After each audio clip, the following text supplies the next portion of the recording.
नमस्कार दोस्तों, मेरा नाम है राहुल यादव और आप सभी का स्वागत है आज की स्पेशल वीडियो में। दोस्तों, आप लोग भी कहते होंगे कि मैं हर वीडियो में बोलता हूं आज की ये स्पेशल वीडियो, लेकिन देखिए स्पेशल मैं इसलिए बोलता हूं क्योंकि आप ही लोगों के द्वारा जो कमेंट्स मुझे मिलते हैं ना, उसी पर मैं वीडियो बनाता हूं। तो फिर ये वीडियो हो जाती है हमेशा की तरह आप लोगों के लिए स्पेशल। अगर मैं आज के वीडियो के टॉपिक पर बात करूँ तो आज की वीडियो का जो टॉपिक मैंने रखा है ETF वर्सेज म्यूचुअल फंड रखा है। कुछ लोग मुझसे पूछ रहे थे कि सर ये ETF क्या है, और अगर हम लोग ETF में निवेश करते हैं तो ये क्या म्यूचुअल फंड से बेटर है या फिर नहीं है। यानी कि टोटल जो एक समझने वाली बात ये है वो ये है कि हम ETF में निवेश करें या फिर हम लोग म्यूचुअल फंड में निवेश करें।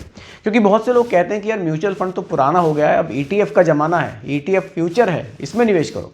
तो ETF बढ़िया है या म्यूचुअल फंड बढ़िया है, आज की वीडियो में आपको पूरा डिटेल में क्लियर होने वाला है, और वो भी एकदम सिंपल भाषा में। तो आइए वीडियो को स्टार्ट करते हैं। देखिए दोस्तों, वीडियो अगर आप लोगों को पसंद आती है तो आप लोग लाइक जरूर किया कीजिए, कमेंट किया कीजिए, ताकि मुझे भी पता चल सके जो मैं टॉपिक्स आप लोगों के लिए बना रहा हूँ, जिस तरह से बना रहा हूँ, आपको पसंद आ रहे हैं या फिर नहीं आ रहे हैं। चलिए फिलहाल स्टार्ट करते हैं। कुछ 2-3 पॉइंट्स रखे हैं, उसी से आपको क्लियर हो जाएगा। सबसे पहले बेसिक क्लियर करते हैं कि भैया म्यूचुअल फंड क्या है और हमारा ये ETF आखिर है क्या। ठीक है, इधर मैं म्यूचुअल फंड लिख रहा हूँ, इधर मैं ETF लिख रहा हूँ। देखिए, अगर मैं बेसिक पर बात करूँ, म्यूचुअल फंड क्या है, एक AMC के थ्रू आप इसमें पैसा निवेश करते हैं। मान लीजिए आपने प्लान किया कि मैं म्यूचुअल फंड में मुझे एक SIP करनी है 5,000 रुपये की। तो आपने क्या किया, एक AMC आप देखेंगे, SBI है, HDFC बहुत सारी हैं, आप उसमें पैसा निवेश करेंगे। ठीक है, लेकिन अगर आप लोगों को ETF में पैसा निवेश करना है तो फिर ये क्या है ना, एक एक्सचेंज ट्रेडेड फंड है। ध्यान से समझिएगा, एक्सचेंज ट्रेडेड फंड, यानी कि आप इसमें जो भी चीज़ खरीदेंगे, मतलब जो भी आप ETF में खरीदेंगे, वो एक तो आप मार्केट आवर्स के टाइम पर खरीदेंगे। जिस समय पर मार्केट ओपन होती है, क्लोज होती है, उसके बीच में आप ETF खरीदते हैं। ये लाइव मार्केट में खरीदा और बेचा जाता है। जबकि म्यूचुअल फंड में क्या है, आपने पैसा निवेश कर दिया, एक प्रोफेशनली फंड मैनेजर है, उसके पास आपका पैसा गया, उन्होंने फिर आगे मार्केट में निवेश किया। ETF में आपको खुद से खरीदना होगा और खुद से बेचना होगा। ये एक मेजर डिफरेंस दोनों में आपको देखने को मिलता है। यानी कि अगर और सिंपल तरीके से मैं आपको बताऊं तो म्यूचुअल फंड में आपने पैसा एक जो AMC कंपनी है उसको दिया है, और उसके थ्रू आपका पैसा मार्केट में इन्वेस्ट हो रहा है। और अगर आप ETF में निवेश करते हैं तो ETF में आप खुद से ही खरीदते और बेचते हैं, जैसे कि आप कोई शेयर खरीद या बेच रहे हो। फ़र्क ये है, शेयर के मुकाबले ETF में, ETF एक बास्केट है जिसमें आपको बहुत सारे शेयर्स का एक बंडल मिल जाता है। यानी कि जैसे कि आप निफ्टी 50 ETF को देखें तो जो टॉप की 50 कंपनी होंगी उनका एक बंडल आपको मिल जाएगा, उसमें आप पैसा निवेश कर दें। ठीक है, जैसी उसकी परफॉर्मेंस रहेगी उसी के हिसाब से आपको रिटर्न मिलेंगे। ठीक म्यूचुअल फंड में भी आप जो निफ्टी 50 है म्यूचुअल फंड में, वो भी आपको स्कीम मिलती है, उसमें भी आप पैसा निवेश कर सकते हैं। लेकिन फ़र्क ये है कि यहाँ एक फंड मैनेजर के थ्रू पैसा जाएगा और ETF में आप खुद से पैसा निवेश करेंगे। ठीक है, बेसिक यहाँ पर यही है। चलिए, एक्सपेंस रेशियो कंपैरिजन। अगर मैं एक्सपेंस रेशियो पर बात करूं, देखिए एक्सपेंस रेशियो वो खर्चे होते हैं जो हमसे लिए जाते हैं हमारे पैसे को मैनेज करने के लिए। अब भाई म्यूचुअल फंड के थ्रू निवेश करेंगे तो एक्सपेंस रेशियो ज़्यादा होगा, क्योंकि एक AMC कंपनी बीच में आ गई है, एक प्रोफेशनल फंड मैनेजर हैं जो आपके लिए शेयर्स खरीद और बेच रहे हैं। तो वहाँ पर एक्सपेंस रेशियो थोड़ा सा, अगर आप कंपेयर करेंगे इससे ETF से, तो थोड़ा सा ज़्यादा मिलेगा। एक्सपेंस रेशियो खर्चा होता है, जो आपको रिटर्न्स आपके बनेंगे उसी में से ये माइनस होता है। तो यानी कि अगर आप कंपेयर करें तो ETF आपको म्यूचुअल फंड के मुकाबले सस्ता पड़ता है, लेकिन उसमें आपको थोड़ी सी नॉलेज होनी चाहिए, तभी आप उसमें पैसा निवेश कर सकेंगे और तभी आप सही टाइम पर विड्रॉल कर सकेंगे। यानी कि एक्सपेंस रेशियो के हिसाब से कंपेयर करेंगे तो ETF आपको सस्ता पड़ेगा म्यूचुअल फंड के मुकाबले।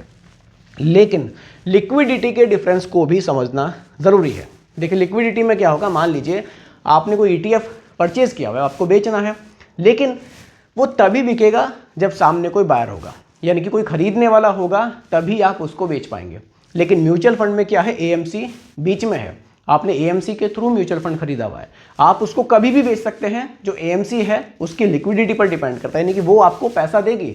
जबकि ETF में जो मार्केट आवर्स के टाइम पर आप उसको बेचेंगे तो सामने से कोई खरीदने वाला होना चाहिए, तभी वो बिकता है। ये लिक्विडिटी का डिफरेंस भी आता है, इसको बहुत ध्यान से समझना ज़रूरी है। कहीं ऐसा ना हो हमने कोई चीज़ खरीद तो रखी है लेकिन हम उसको समय पर बेच ही नहीं पा रहे। इसलिए ETF जब आप पैसा निवेश करें तो बहुत सोच समझ कर निवेश करना है कि हम एक ऐसा ETF लें जिसको अगर मैं टाइम पर बेचना चाहूँ तो वो बिक भी जाए। यहीं आकर लोग धोखा खाते हैं, कहीं भी पैसा निवेश कर देते हैं, टाइम पर पैसा मिलता नहीं है। तो अगर आप डिफरेंस को इसको समझें ध्यान से, अगर आप ऐसी जगह पैसा निवेश करना चाहते हैं कि मैंने निवेश कर दिया, जब मर्जी मेरा मन है मैं पैसा निकाल सकता हूँ, तो आप इजीली म्यूचुअल फंड से निकाल सकते हैं। ETF में मिल जाएगा पैसा, लेकिन सामने खरीदार होगा तभी वो पैसा हमें मिलता है। इन चीज़ों को ध्यान में रखना थोड़ा सा ज़रूरी होता है। देखिए किसके लिए क्या सही है, अब एकदम सिंपल लाइन पर हम लोग आ गए। भाई देखिए, अगर आप एक सिंपल इन्वेस्टर हैं, आप सिंपली एक SIP करना चाहते हैं, आप नॉर्मल सैलरीड पर्सन हैं, आपको मार्केट की बहुत ज़्यादा नॉलेज नहीं है, तो आप सिंपली म्यूचुअल फंड में SIP कर दीजिए, लॉन्ग टर्म तक चलने दीजिए, एकदम सही है। लेकिन अगर आपको थोड़ी सी मार्केट की जानकारी है या आप जानकारी बढ़ाना चाहते हैं, आप थोड़ा सा मार्केट पर नज़र रखते हैं, तब आप ETF में निवेश कर सकते हैं। लेकिन एक डिफरेंस ये भी है कि ETF में आपको डायरेक्टली SIP के ऑप्शन बहुत कम मिलते हैं। आप एक पेमेंट सेट तो कर सकते हैं कि उतना पैसा आपका निवेश हो जाएगा मार्केट आवर्स के टाइम पर, लेकिन SIP की तरह एकदम वो सिंपल नहीं है। SIP में तो आपने एक डेट सिलेक्ट कर ली और आपका हर महीने पैसा कट रहा है और इन्वेस्ट हो रहा है। ETF थोड़ा सा उन लोगों के लिए ज़्यादा बढ़िया है जो इसको थोड़ा सा बारीकी से समझते हैं।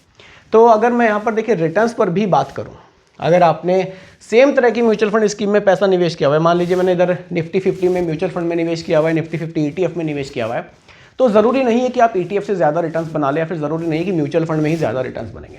रिटर्न्स तो मार्केट से ही बनते हैं, थोड़ा बहुत डिफरेंस आएगा आपका एक्सपेंस रेशियो से, थोड़ा बहुत डिफरेंस आपका आएगा कि आप उसको किस समय पर बेचते हैं। अब देखिए ETF में क्या होगा ना, आप मार्केट में आप देख रहे हैं, मार्केट आवर्स के बीच में आपने देखा कि इस समय मार्केट हाई है, आपने उसको बेच दिया तो वो बिक जाएगा। लेकिन म्यूचुअल फंड में क्या होगा, NAV डे एंड पर होगी, यानी कि दिन खत्म होने के बाद जो मार्केट की कंडीशन होगी उसी के अकॉर्डिंग आप अपनी चीज़ को खरीदते और बेचते हैं। यानी कि क्योंकि यहाँ पर फंड मैनेजर हैं तो दिन खत्म होगा, मार्केट क्लोज हो गई, उसके बाद जो आपको NAV है वो मिलती है, चाहे आप खरीद रहे हैं या बेच रहे हैं। ETF में आप लाइव में मार्केट में आप खरीद और बेच सकते हैं। आपको लग रहा है इस समय बेच दूं तो बेच लीजिए, आपको लग रहा है इस समय खरीद लूं तो आप खरीद सकते हैं। तो एक बेसिक से कुछ डिफरेंसेस हैं म्यूचुअल फंड और ETF में। तो किसके लिए क्या सही है ये अब तक आपको क्लियर हो गया होगा कि अगर आप एक नॉर्मल इन्वेस्टर हैं, बिल्कुल आप पेन नहीं लेना चाहते, सिंपल एक SIP करना चाहते हैं 1000, 2000, 5000 की, तो आप म्यूचुअल फंड में निवेश कर सकते हैं, बहुत बढ़िया है। लेकिन अगर आप थोड़ा सा एक्स्ट्रा रिटर्न्स की उम्मीद करते हैं, थोड़ा सा मार्केट को जानते हैं, थोड़ा और जोखिम लेना चाहते हैं, तब आप ETF में निवेश कर सकते हैं। लेकिन ETF में जब भी निवेश करें थोड़ा सा सोच समझ कर करें, जैसा कि मैंने बताया था, ऐसे ETFs खरीदें जिसको आप फ्यूचर में इजीली बेच पाएँ। तो दोस्तों यही आज की वीडियो का टॉपिक मैंने रखा था। उम्मीद करता हूँ कि टॉपिक आपको पसंद आया होगा। बाकी रिकमेंडेशन नहीं है, सिर्फ एजुकेशनल पर्पस वीडियो आप लोगों के लिए बनाई गई है। पसंद आई हो लाइक शेयर कीजिएगा, चैनल पर नए हैं सब्सक्राइब कीजिएगा। मिलते हैं जल्दी एक और नई वीडियो के साथ। धन्यवाद।